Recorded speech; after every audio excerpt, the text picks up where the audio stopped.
अस्सलाम वालेकुम everyone, welcome back to हमारी व्लॉग्स। कैसे हैं आप लोग सब? उम्मीद करते हैं आप लोग सब खैरियत से होंगे, खुश होंगे और अपने घरों पे सेफ होंगे। तो क्या चल रहा है भाई आप लोग की लाइफ में? इधर तो भाई कबाब बनने की तैयारी चल रही है और जो सेम जो इंग्रेडिएंट होते हैं कबाब के एज यूजुअल वाले, वही वाले इंग्रेडिएंट्स हैं जो कि अपिया बताएंगी भाई।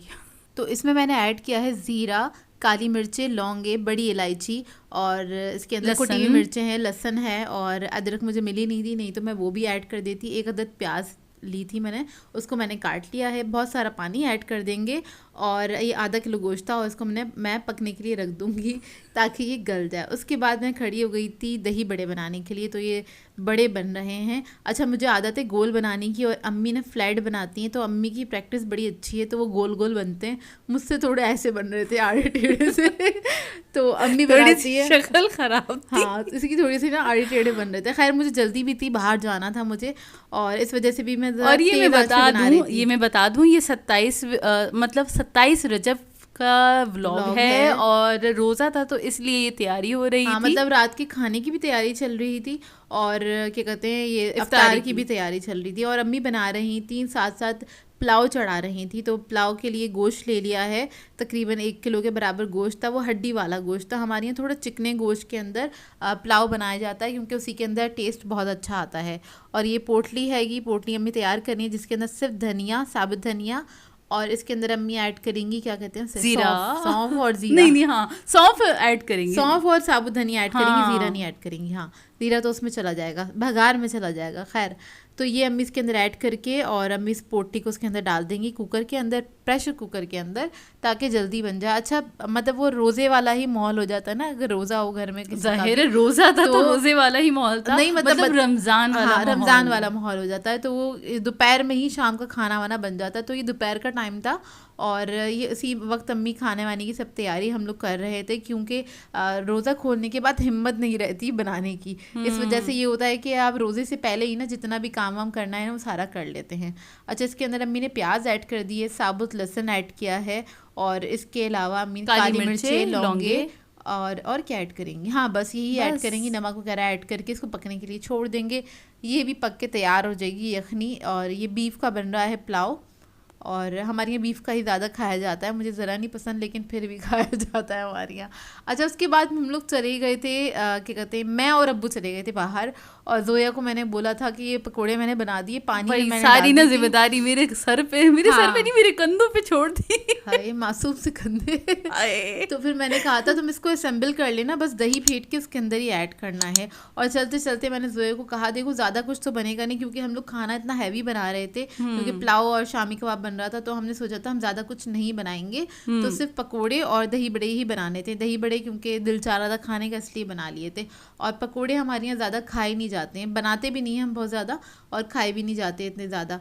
तो अफ्तार के टाइम पे तो नहीं खाए जाते, नॉर्मल डेज में हम लोग बहुत शौक से खाते हैं। हाँ, ये तो है। हाँ, जब रोज़ा होता है ना तो उस टाइम पे दिल नहीं चाहता। हाँ, तो बस जोया ना यहाँ पे ये कर रही है कि दही वगैरह फेंट लिया जोया ने, नमक और चीनी ऐड करके। हमारे ये मीठे दही बड़े बनते हैं तो उसके अंदर हम लोग चीनी ज़रूर ऐड करते हैं क्योंकि मीठे ही खाए जाते हैं शौक से। तो बस जोया ये करके रख देगी फ्रिज में सेट करने के लिए। और मैं और अब्बू गए हुए थे, हम लोग बस रोज़ा खुलने से 10 मिनट पहले घर में घुसे थे और अबिया चली गई छोड़ के कि ना अच्छा बाकी का काम ना तो जोया को मैंने पूछा, मैंने कहा यार पकोड़े बनाने, तुम एक काम करो, मैं ना बेसन घोल देती हूँ। बेसन मैंने घोल दिया था और मैंने इसको समझा दिया था कि किस तरह से पकोड़े बनाने, मतलब किस तरह से अलग करने। जैसे आलू के बनाने तो इसमें से निकाल के अलग कर लेना क्योंकि हम लोगों को तो आदत है, हम लोग बना लेते हैं। अच्छा, ये मैं सुने ये मैं बात बता दूं कि अब ये इतना एक्सप्लेन यूं कर रही हैं कि जोया को मैंने ये बता दिया था, ये करके दे दिया था। वो यूं क्योंकि मैंने लाइफ में कभी भी पकोड़े नहीं बनाए थे और हाँ, और मतलब फ्राइंग वगैरह, समोसे वगैरह फ्राई तो करने होते हैं तो वो तो कोई मसला ही नहीं है ना, डाल के बस फ्राई करने हैं। और पकोड़े सीरियस में मैंने कभी नहीं बनाए लाइफ में, तो ये फर्स्ट एक्सपीरियंस था मेरा। तो अब ये ना मुझे समझा के चली गई कि ना ये कर लेना, मैंने बता दिया था कि क्या क्या करना है क्योंकि हम लोगों को तो आदत है काम करने की, मतलब हम शॉर्ट तरीके से काम कर लेते हैं। एक बार आप काम कर लेना तो फिर आप उसका शॉर्ट आइडिया हो जाता है। तो बस जोया को ये सब चीज़ें बता के हम लोग, मैं और अब्बू चले गए थे और अम्मी कह रही थी मुझसे बार बार कि क्या कहते हैं जोया बना लेगी पकोड़े क्यों नहीं बनाएगी। तो मैंने कहा अम्मी क्यों नहीं बना लेगी, इसको सब बाकी सारी चीजें भी तो आती है बनाने। बिल्कुल उम्मीद नहीं थी भैया, क्योंकि वो पहली बार बना रही थी तो अम्मी को ये हो रहा था पता नहीं बनाएगी कि नहीं बनाएगी। मैंने कहा बना लेगी या जलेबी खिलाएगी। हाँ, अब आप लोग खुद डिसाइड करेगा भाई मैं कैसे बना रही थी पकोड़े। नहीं अच्छे बने थे पकोड़े नो डाउट। और पकोड़ों में क्या कोई हार्ड एंड फास्ट रूल तो होता नहीं है या कोई रॉकेट साइंस तो है नहीं, बस आपने इसको डिप करना है और फ्राई करना है। नहीं यार फर्स्ट टाइम के लिए थोड़ा तो एक बंदा कुछ, अगर किसी ने कोई काम किया ही नहीं है ना लाइफ में और वो फर्स्ट टाइम करने खड़े हो तो फिर वो एक आइडिया होता है जब आप अपनी क्या कहते हैं बड़ों को देखते हैं काम करते हुए, जैसे कि हम लोग अम्मी को देखते हैं काम करते हुए, तो हमें एक माइंड में एक आइडिया होता है कि हमें किस तरह से काम करना है।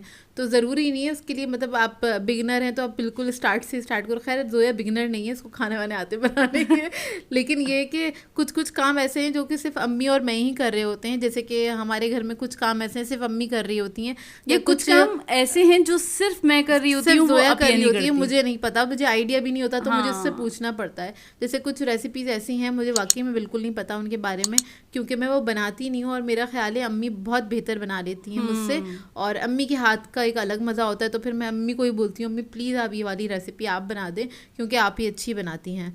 तो देखिए बस ये पकोड़े जो है ना, इसमें हुआ ये था जोया ने इसको स्लाइसर से कट किया था तो ये चिप्स की तरह बहुत कुरकुरे और बहुत मज़ेदार बने। इतने मज़ेदार बने थे मुझे खुद यकीन नहीं आ रहा था। अच्छा पता है टाइम बहुत कम था, क्योंकि देखिए रमज़ान में तो आइडिया हो जाता है ना कि अच्छा किस टाइम पे अज़ान होगी और हमें किस टाइम तक अपनी इफ्तारी तैयार कर लेनी है, और नॉर्मल जो डेज जो चल रहे होते हैं ना उसमें इतना आइडिया नहीं होता। अब टाइम बहुत कम था, मुझे ना ये था कि मैं जल्द से जल्द ना बना के रख दूँ ताकि सब ना टाइम पे बैठ के इफ्तारी कर लें।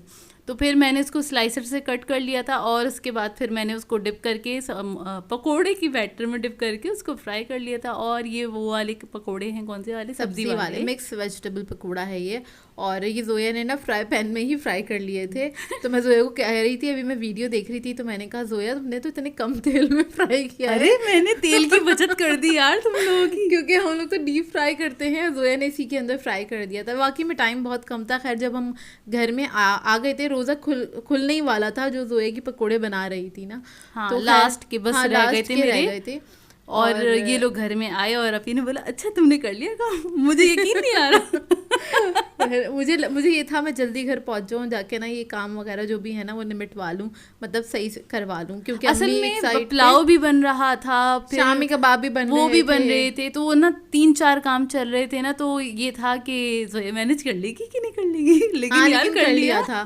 तो खैर यहाँ पे ये पकोड़े वगैरह रेडी हो गए थे और अफ्तार में हमने सिर्फ पकोड़े लिए थे और दही बड़े खाए थे और कुछ नहीं खाया था और कुछ बनाया भी नहीं था क्योंकि इतना हैवी खाना बन रहा था। तो हमारे घर में इसी तरह से होता है, बहुत ज़्यादा हैवी इफ्तारी नहीं होती। आप लोग देखेंगे, नए लोग जो देखेंगे जो पिछले साल से हमें फॉलो नहीं कर रहे हैं वो लोग देखेंगे तो उनको आइडिया होगा, क्योंकि अक्सर लोगों को लगता है हम बड़ा ना हैवी नाश्ता या हैवी इफ्तारी वगैरह करते होंगे, जबकि ऐसा कुछ नहीं है, बड़ी सिंपल सी इफ्तारी होती है हमारी ना। तो देखिए पकोड़े अच्छे लग रहे हैं कि नहीं लग रहे, कमेंट करके ये तो आप लोगों ने बताना है। और बाकी अच्छे बने थे, क्रिस्पी बने थे, तो हम सबको इसी तरह से पकोड़े वगैरह पसंद है ना, थोड़े क्रिस्पी ही पसंद है और हम लोग क्रिस्पी खाना पसंद करते हैं, नरम कोई भी नहीं खाता। और मुझे ये आलू वाले ज़्यादा अच्छे लगे क्योंकि बिल्कुल ये ना चिप्स की तरह कड़क थे, क्योंकि बहुत पतले थे और जोया ने बहुत ज़्यादा बैटर नहीं लगाया था, इसमें हल्का सा बैटर ही लगाया था। हाँ वो बहुत मोटे मोटे बैटर के ना मुझे भी पर्सनली पसंद नहीं है, तो मैंने अपनी चॉइस के हिसाब से बनाए थे और बाकी मुझे भी बड़ी पसंद आई यार। वाह यार जोया नॉट बैड। बस ज़्यादा हो गई, इतनी तारीफ अपने मुंह से अच्छी नहीं लगती। और आप लोग बताइएगा किस किस ने रोज़ा रखा था और कैसा रहा रोज़ा, बाद में भी रखा कि नहीं रखा। हमारे यहाँ बस एक ही रोज़ा रखा गया था, उसके बाद नहीं रखा रोज़ा ना, क्योंकि आँख नहीं खुली सुबह में, हम लोग गंदे बच्चे हैं, नहीं तो हमेशा 2 रोज़े रखने चाहिए, एक नहीं रखना चाहिए। तो खैर एक भी रख लिया था रोज़ा, उसका भी अल्लाह का शुक्र है रोज़ा मिल गया था। तो खैर बस यहाँ पे ये दही बड़े वगैरह खाए जा रहे हैं, जो आड़े टेढ़े दही बड़े बने थे और मुझे ना इतनी जल्दी जल्दी में बना रही थी, मुझे इतनी हंसी आ रही थी।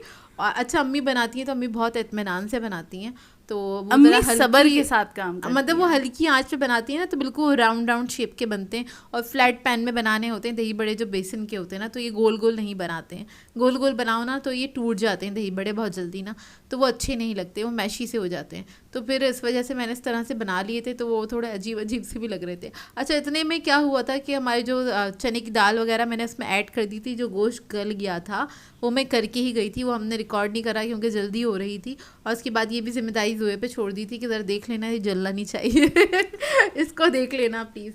तो फिर बस ये गल गया था सारा गोश्त वगैरह, और गोश्त आधा किलो था, चने की दाल जो थी वो 200 ग्राम थी, तो यही इसका रेशो रखते हैं।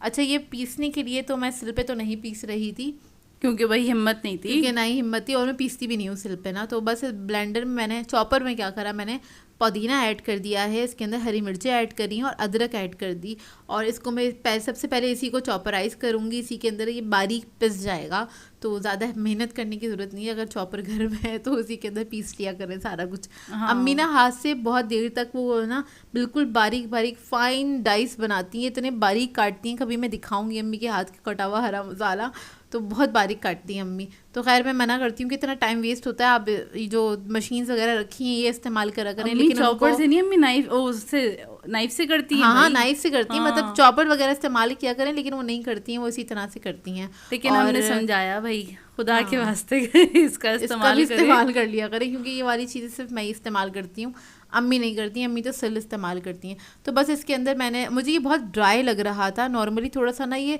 लिक्विड ही होना चाहिए, या कह लें लिक्विड ही नहीं, मॉइस्ट होना चाहिए, ताकि अच्छे से पिस जाए ना, चॉपर के अंदर अच्छे से पिस जाए। लेकिन अगर इस तरह से हो तो इसके अंदर अंडा या फिर ज़रा सा पानी ऐड कर सकते हैं, उससे सही से पिस जाता है।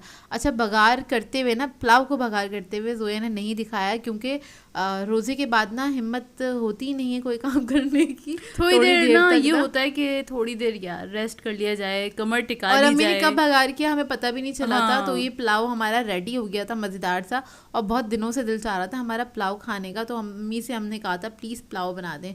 तो शामी कबाब का कीमा भी पिस गया था, फिर उसके बाद ये अम्मी ने मुझे कबाब बना के दे दिए थे, तो फिर मैंने इसको फ्राई कर लिया, इधर पुलाव भी रेडी हो गया था। तो बस हम लोगों ने रात में यही खाना खाया था, लहसुन की चटनी के साथ। लहसुन की चटनी की रेसिपी है चैनल पे मौजूद, देख लीजिएगा। उस चैनल पे नहीं, इसी चैनल पे मौजूद है, व्लॉग्स वाले चैनल पे है। चटनी अम्मी के हाथ की चटनी के नाम से व्लॉग है, और आप देखना चाहें तो वो देख सकते हैं। और भाई बहुत ही मज़ेदार सा माशाल्लाह से खाना बना था। चटनी के साथ ही वैसे खाते हैं पुलाव, जो इसके साथ हम रायता वगैरह कुछ नहीं लेते हैं, हमें लहसुन की चटनी और शामी कबाब ही पसंद है। और इस बार के शामी कबाब थोड़े ड्राई बने थे। अम्मी ना बहुत मॉइस्ट बनाती हैं शामी कबाब, क्योंकि वो सिल के ऊपर क्या कहते हैं पीसती हैं, तो उसका टेस्ट और उसका जो क्या कहते हैं आप कह लें एक लाल वाला जो पत्थर होता है ना, उसका जायका एक अलग होता है ना। हाँ, वो तो अलग ही बात होती है। अम्मी उसी तरह बनाती हैं, तो एक ना वो बहुत मॉइस्ट कबाब बन के तैयार होते हैं। मैंने जो बनाए थे ज़रा रूखे रूखे से थे, तो अब्बू को इतने ना समझ में नहीं आए, क्योंकि वो देख रहे थे मशीन में काम हो रहा है सिल पे नहीं पिसा है। अब्बू सेटिस्फाई नहीं होते अगर मशीन से कोई भी काम होता है भाई, हाँ वो नहीं होते। मैं कहती हूँ आपका माइंड सेट ऐसा कुछ नहीं है, क्योंकि हम बाहर जो खाना खाने जाते हैं वो लोग भी कोई सिलों पे थोड़ी ना पीसते होंगे, रेस्टोरेंट्स वगैरह में उसमें भी तो जायका आ रहा होता है ना हमको। तो बस आदत होती है ना बड़ों को कि नहीं सिल पे ही पिसना चाहिए। तो खैर हम बच्चे ऐसे ही करते हैं। तो खैर इसी के साथ कर देते हैं अपने व्लॉग को एंड। आप लोगों ने बताना है आज का व्लॉग कैसा लगा। अगर अच्छा लगे तो लाइक ज़रूर कीजिएगा, साथ साथ कमेंट करके ज़रूर बताइएगा, और अगर चैनल पे नए हैं तो चैनल को सब्सक्राइब करें, साथ साथ बेल आइकन को क्लिक करना नहीं भूलेगा। हम दोनों को अपनी दुआओं में याद रखिएगा। Thank you for watching. अल्लाह हाफिज़।